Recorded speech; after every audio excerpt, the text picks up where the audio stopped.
Hey everyone, it's Tesla Tom here. Thank you so much for joining us on Ludicrous Feed. As you may know, today the long-range Tesla Model Y order page has finally opened here in Australia. Many of us have been waiting for this day since basically the Model Y dropped in Australia back in June 2022.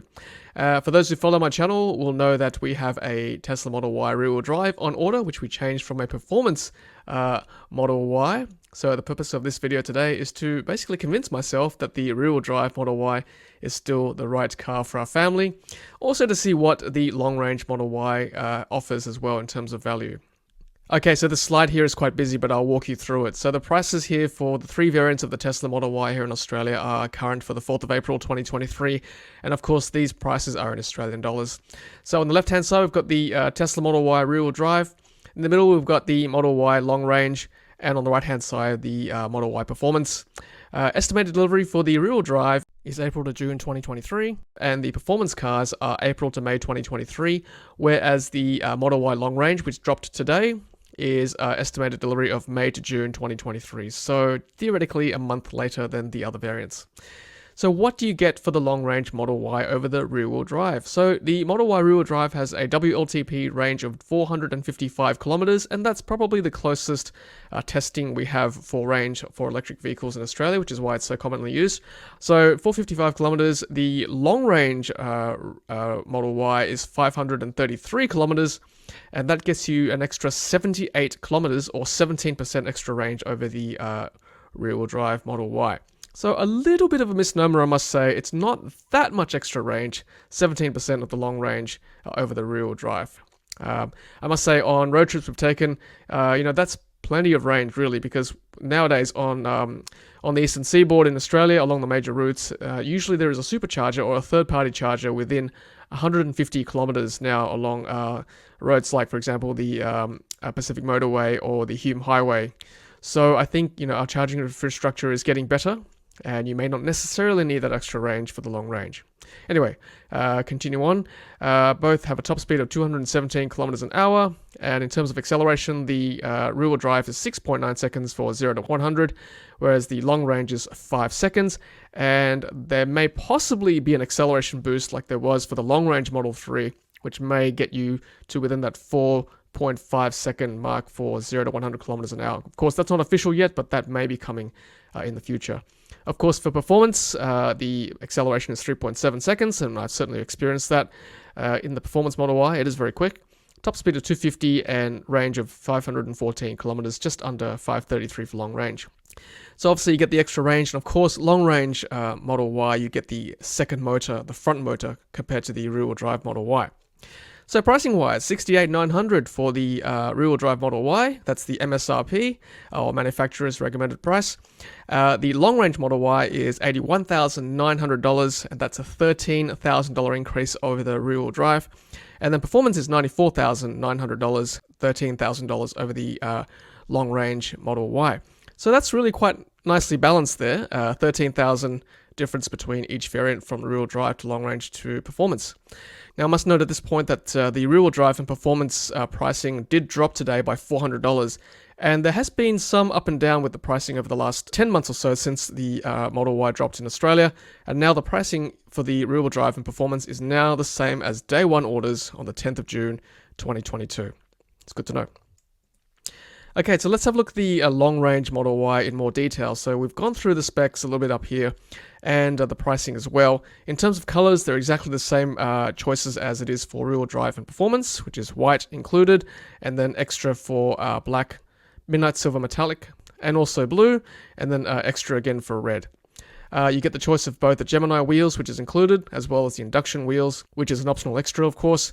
You get the black interior included, and again, optional extra for the black and white interior. Now, at this point in time, it's still 5-seat interior. The 7-seating option has not been released in any of the variants so far in Australia. In my opinion, I think that's going to be a hard sell. It's pretty tight in that third row if it ever eventuates. So I personally wouldn't be relying on a 7-seat Model Y from what I've seen overseas.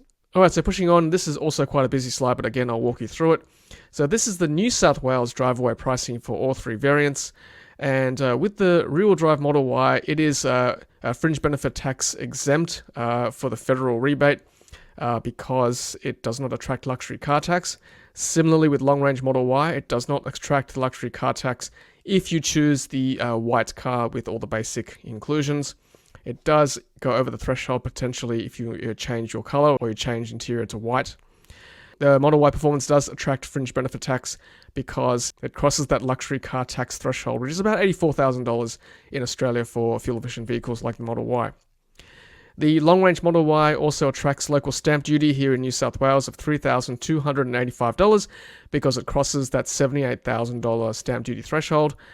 And of course, so does the Model Y Performance. The Model Y Performance attracts a luxury car tax of $3,535 on top of the stamp duty. I'll note at this point too that you do get the 21-inch Uber turbine wheels included as standard for the Model Y Performance. So looking at the pricing between the three variants, the long-range vehicle drive away is $16,285 over the rear-wheel drive, and I will note at this point that all these cars are configured to the basic variant, white paint, black interior, standard wheels. The Model Y Performance is $33,650 more expensive than the rear-wheel drive Model Y once you take into account the taxes, and $17,365 more expensive than the long-range Model Y once you include all the taxes. And of course, this fringe benefit is important if you are, of course, purchasing your car through novated leasing or salary sacrificing. Let's have a look at the efficiency and the charging rate for these three variants, and this is information taken from Electric Vehicle Database, one of my favorite websites for specs and details when it comes to EVs.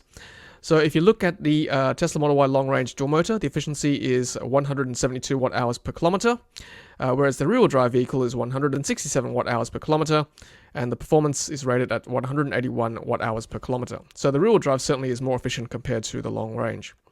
In terms of charging, they've listed here at 580 kilometers an hour for rear-wheel drive, and long-range charging is 670 kilometers an hour, and performance is 640 kilometers an hour. Now, note too that the rear-wheel drive charging rate is capped at 170 kilowatts, whereas the long-range performance can charge up to 250 kilowatts theoretically. But again, there is a bigger battery when it comes to the long-range and performance vehicles compared to the Y, which is 57.5 kilowatt hours. So that is probably why you need that extra charge rate. It probably works out to be very similar, but of course we'll do a rear-wheel test once we get the rear-wheel drive Tesla Model Y. Now, in terms of battery chemistry, the rear-wheel drive Tesla Model Y is definitely lithium iron phosphate, a CATL prismatic battery from Shanghai Gigafactory, whereas the performance vehicle is equipped with the NCA, or a nickel, cobalt, aluminium LG Chem battery chemistry, also from Shanghai.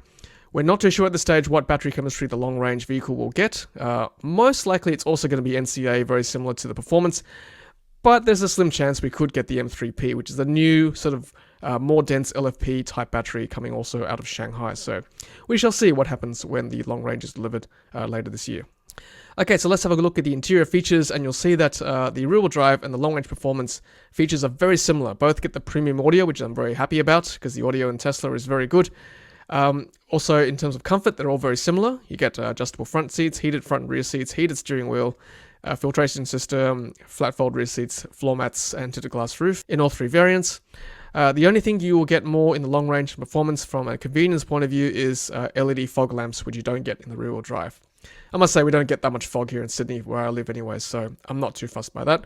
And of course the performance vehicles get that additional track mode over the long range and rear wheel drive. And for those interested in the performance upgrade, you get increased top speed from 217 to 250 kilometers an hour. You get 21-inch Uber turbine wheels, performance brakes, lowered suspension, aluminium alloy pedals, and a carbon fiber spoiler. And one more thing to note too, which is important for my situation anyway, is that the long-range Model Y may not be able to be driven by P1, P2 provisional license holders.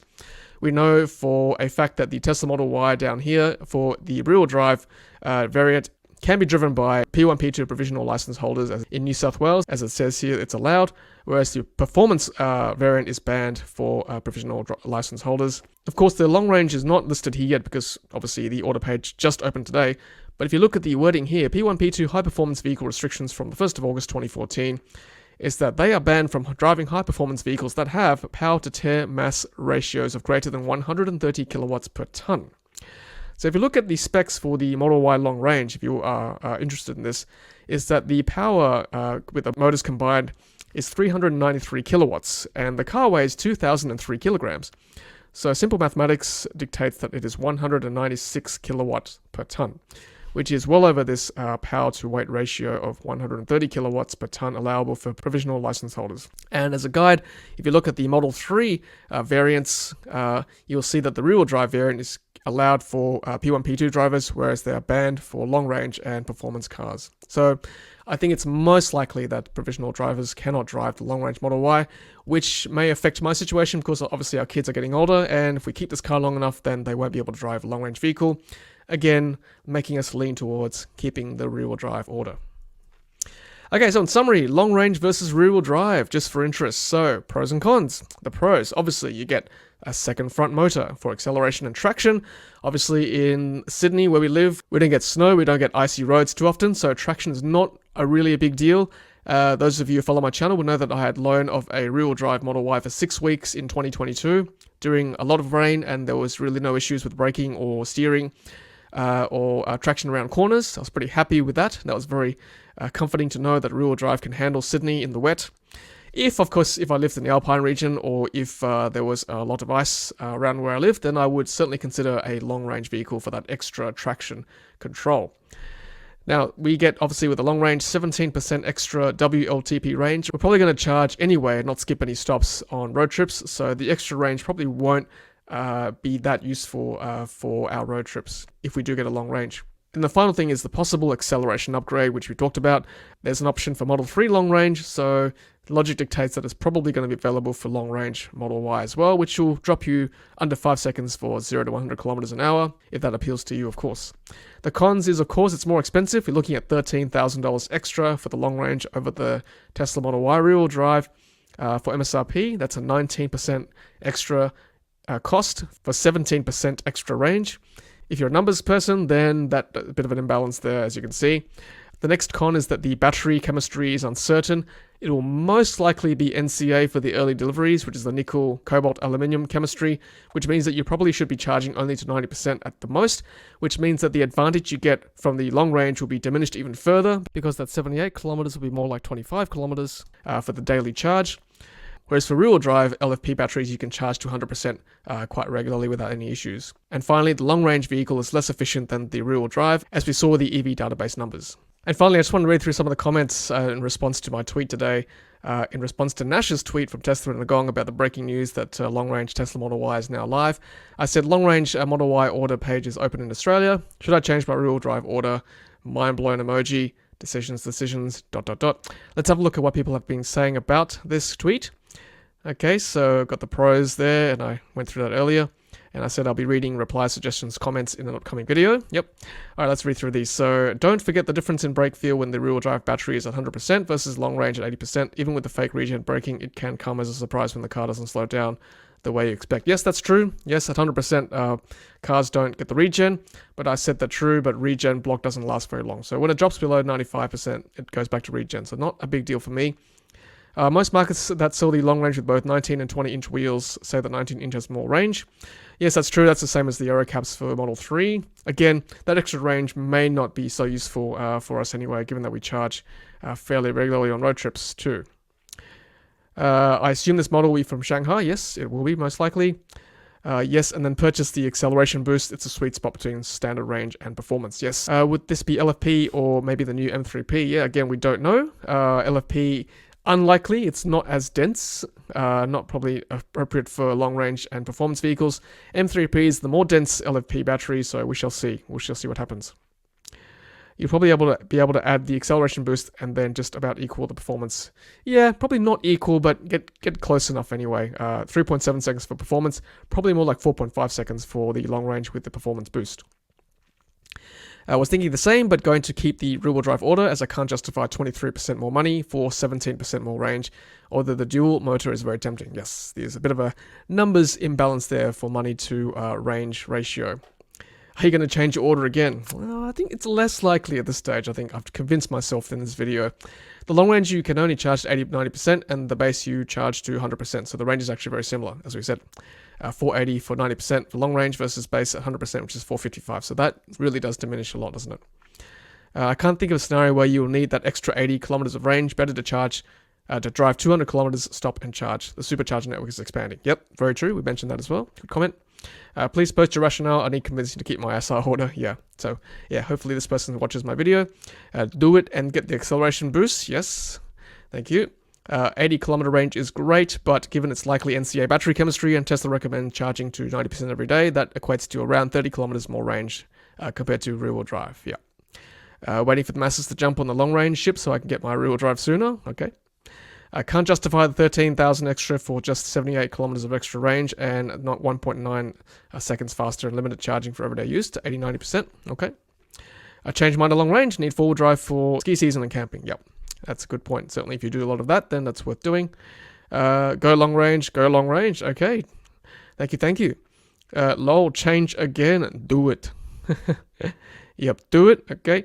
$13,000 difference for a second motor and 17% more range. I'm not convinced it's that good a proposition. That's just my opinion. It's your money. You do as you wish. I will do as I wish, David. If you need four-wheel drive, then yes. Otherwise, no. Particularly if you the long range doesn't have LFP. That battery is wonderful. That's Mr. Neil Bolton, who drove around Australia in his rear-wheel drive Model Y as well. So someone certainly knows what he's talking about. Let me check first. YES, okay. Long range is awesome when comparing to Model Y performance. Long range makes absolute sense. My MY rear-wheel drive to long range, not at this stage, as the next gen Model Y will be coming within this year. Okay. Good point, I guess. I'll probably take the long range if it came out at the same time as rear-wheel drive. We'll probably swap to the long range 7-seater in the future if it ever comes out. As I said before, I'm not sure if it will. I could be wrong, but I just have a hunch it may not. I would if I could afford it. The range is perfect for Australia. Downside, you go back to in the wait queue. Yes, that's true. I'll miss my delivery date and it'll go back to June. Is it P-plate legal? Yes, we went through that. It's not. Tom, check the power to weight ratio. May have the same P-plate issue as Model 3 long range. Indeed. I will stay with my rear drive order and save the dollars for this Cybertruck. Yep, that looks pretty good. Do it now. Do it now, indeed. Alright everyone, that's been my Model Y variant comparison video for today, particularly with focus on the long range which dropped today finally in Australia.